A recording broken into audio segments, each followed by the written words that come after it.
England have not exactly had the nicest relationship throughout history. Centuries of warfare, hostile alliances, religious disputes and economic quarrels led to both nations absolutely despising each other. But as you'll know, the two countries united in 1707 to form the Kingdom of Great Britain. But given their rivalry, this raises an obvious question: why? Why did England and Scotland unite given how much they hated each other? In the late 16th century, England was ruled by Queen Elizabeth I, who famously didn't have any children. And in the end, she chose her cousin, King James VI of Scotland, to succeed her. Primarily because he was Protestant and that was important. She died in 1603 and James VI of Scotland was thus crowned James I of England. He began his rule by declaring that he would unite England and Scotland into a single kingdom. But, to put it bluntly, he failed miserably. The reason for this was that in both kingdoms there was a lot of resistance to unification. The Scottish were afraid that they'd be forgotten in favour of England's greater wealth. And the English were concerned that the new Scottish king would rule as an absolutist and make England a subject of the Scottish. James's successor, Charles I, was far too unpopular to attempt to unify the states and was soon too busy having his head cut off to really give it a go. However, it was Oliver Cromwell, the Lord Protector of the new Republic, that managed to briefly unify these realms. He did this with some good old-fashioned force, and he created the Commonwealth of England. Of course, he would himself die, and the Commonwealth died shortly after him. And when the Stuart dynasty was restored, the realms were separated once more. Despite being politically independent again, Scotland's troubles were here to stay. The English Parliament passed laws which prevented foreign ships from trading with the country. Furthermore, England's constant wars with Scotland's main trading partner slowed Scotland's economy down too. Fearing economic ruin, a group of Scottish nobles launched the Darien Scheme,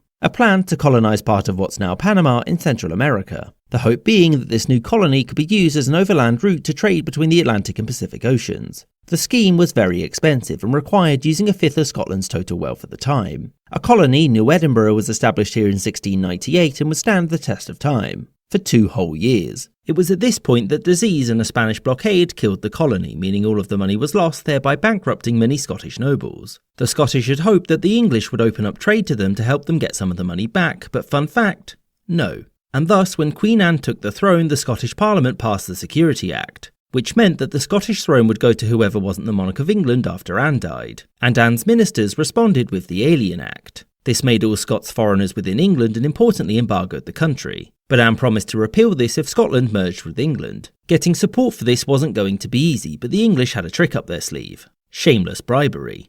And this was enough to get the 1707 Act of Union passed. Against the overwhelming majority of Scottish people's wishes, by the way. And in spite of some rioting, the anti-British sentiment in Scotland didn't last too long. Because 1, Scotland's church and legal system remained independent, and 2, martial law. And so with that, the kingdoms of Scotland and England ceased to exist, and instead a new nation, the United Kingdom of Great Britain, was born. I hope you enjoyed this episode, with a special thanks to my patrons: James Bizanet, Kelly Moneymaker, Sky Chappelle, Katoitska, Yuduan Wang, Anthony Beckett, YN Hockey, Marcus Arsner, Captain Sidog, Gustav